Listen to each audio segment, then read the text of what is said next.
The Artan Legacy, Soulmates, Chapter 10, Scene 4. Our introduction to Ramioda Telenhart, the lady of the house, unfolded precisely as I had envisioned. She was, as she ought to have been, visibly disturbed by the sight of a guest dressed in the same garb as the servants. Without delay, she summoned a clothier to procure more appropriate attire. Lady Telenhart was a woman of considerable stature, twice as broad as Princess, though not markedly taller. I wish to believe that Lady Lunatora had refrained from offering any of our hostess dresses, not merely out of some eccentric fantasy, or not solely because of it, but rather to avoid inadvertently offending her. Fashion within the Ergumenian courts was noticeably less ornate and demanding compared to other nations. It adhered to a regulated simplicity, with little deviation between the garments worn by nobility, depending on the occasion. This uniformity, dating back 2 centuries to King Giorvev's decree promoting solidarity and distinction, made it relatively straightforward to find appropriate attire for a lady. Although the practice of sharing clothing was rare, arranging for it should not have presented much difficulty. Most dresses fastened at the back from the waist and bore a single string connecting one shoulder blade to the other. While gloves required precise tailoring, the long skirts, cascading to the ankles, offered versatility in accommodating various body types.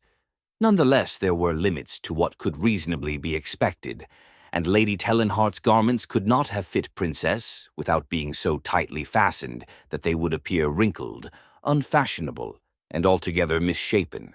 Such a display would have brought embarrassment to both lender and recipient alike. Lady Telenhart graciously postponed our meeting until Princess was dressed in a manner that would not bring disgrace upon us. Though I had some familiarity with the intricacies of women's attire, I deferred to Princess's judgment in selecting her outfit. An errand boy soon arrived, laden with an impressive assortment of clothes, all bundled together, amounting to more than his own weight. A veritable workhorse, this one. The maids, already well acquainted with Princess's form after having bathed her, assisted in making her presentable.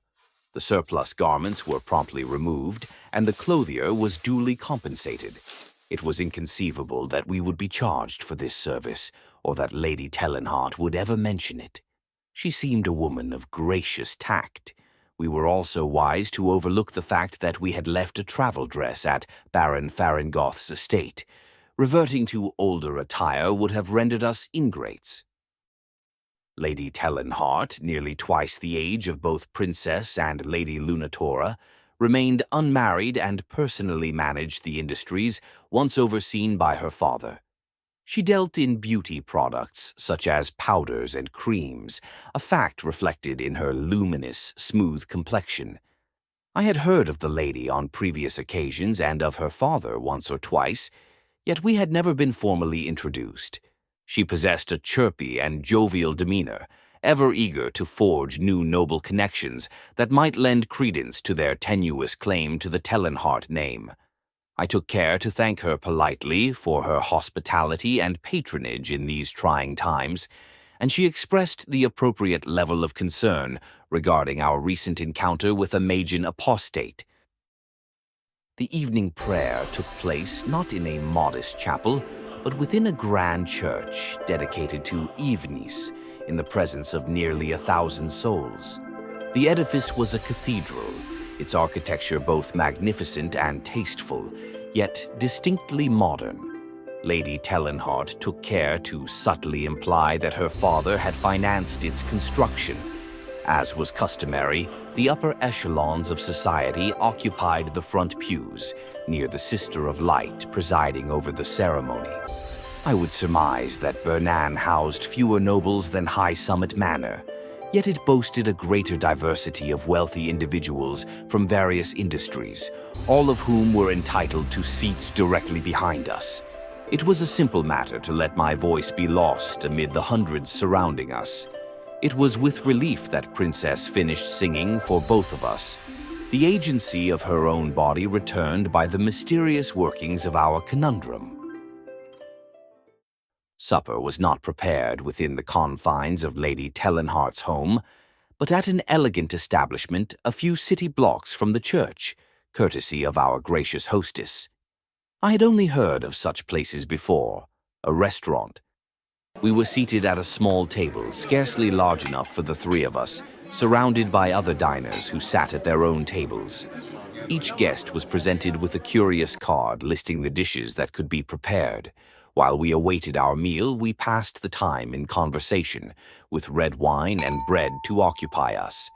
Despite her earlier vows of having abandoned it, Lady Lunatora partook with relish. Princess, during conversation, made a point of repeatedly voicing her unease in town and expressed a desire to depart as soon as possible. Yet, both ladies accompanying us swiftly dispelled any notion that she had cause for fear. Though this sentiment conflicted with our intentions, we would eventually find our way back home. In the meantime, we were able to negotiate Lady Lunatora being painted by my hand. It was not a matter of money, for we had already perused the finest books Bernan had to offer. We enjoyed a pleasant evening, lingering in the establishment long after we had finished dining, sampling the various wines on offer, though I found none to my liking. Keolhan had been correct. Beer was objectively superior. The trio of women laughed as though they were old friends, and I could have sworn that Princess momentarily forgot my presence within her body as they discussed rather unseemly topics in my hearing. She exhibited no hesitation in sharing less than charitable opinions about the other guests of High Summit Manor.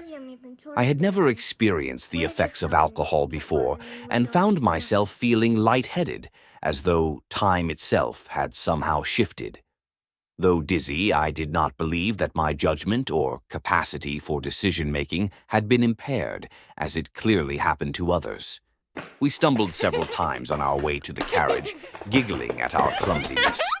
The three noble ladies made complete fools of themselves, needing assistance to enter the stagecoach without striking their heads. Their ceaseless chatter continued merrily as we journeyed back to Lady Telenhart's home. Servants were required to escort the ladies to their rooms, and it was rather late when they finally retired to bed.